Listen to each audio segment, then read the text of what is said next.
Hello.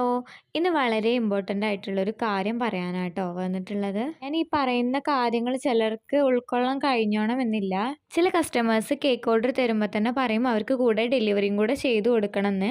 അങ്ങനത്തെ സിറ്റുവേഷനിൽ നമ്മൾ ഡെലിവറി ചെയ്തു കൊടുക്കാറുണ്ട്. സേഫ് ആയിട്ട് ഒരു കേടുപാടും കൂടാതെ ആയിരിക്കും നമ്മൾ കസ്റ്റമറിന്റെ കയ്യിൽ ആ കേക്ക് എത്തിച്ചു കൊടുക്കുന്നത്. തിരിച്ചു പോരുമ്പോഴും നമ്മളെ മനസ്സിൻ്റെ ഉള്ളിൽ ആകെ ഉണ്ടാവുന്ന ഒരു ആദ്യം ആ കേക്കിനൊന്നും സംഭവിക്കരുതേ, അത് നല്ല സേഫ് ആയിട്ട് അവർക്ക് ഓപ്പൺ ചെയ്യാനും അതുപോലെ തന്നെ നല്ല രീതിയിൽ കട്ട് ചെയ്ത് കഴിക്കാനുള്ളൊരു ഭാഗ്യം ഉണ്ടാവണമെന്നായിരിക്കും നമ്മളെല്ലാവരും പ്രതീക്ഷിക്കുക. ഒരിക്കലും നമ്മൾ ആ കേക്ക് കേട് വരണം അല്ലെങ്കിൽ അവർക്ക് അത് നല്ല രീതിയിൽ കട്ട് ചെയ്യാൻ പറ്റരുത് എന്ന രീതിയിൽ ഒരു കസ്റ്റമേഴ്സിന് നമ്മൾ കേക്ക് കൊടുക്കില്ല. എനിക്ക് പറയാനുള്ളത് ഈ കേക്ക് വാങ്ങിക്കുന്ന കസ്റ്റമേഴ്സിനോടാണ് കേട്ടോ. കേക്ക് നിങ്ങളെ കയ്യിൽ സേഫ് ആയിട്ട് എത്തിയതിന് ശേഷം ഇനി ആ കേക്കിനെ സേഫ് ആക്കേണ്ട ഉത്തരവാദിത്തം നിങ്ങൾക്കാണ്. അഥവാ നമ്മുടെ കയ്യിൽ നിന്നാണ് മിസ്റ്റേക്ക് വരുന്നതെങ്കിൽ നമ്മൾ അപ്പം തന്നെ അത് ക്ലിയർ ചെയ്ത് കൊടുക്കുന്നതാണ്. ആ കസ്റ്റമറുടെ കയ്യിൽ നിന്നാണെങ്കിൽ അങ്ങനെ സംഭവിക്കുന്നതെങ്കിൽ നമ്മളെ കുറ്റം പറഞ്ഞിട്ടോ നമ്മളെ ചീത്ത പറഞ്ഞിട്ടോ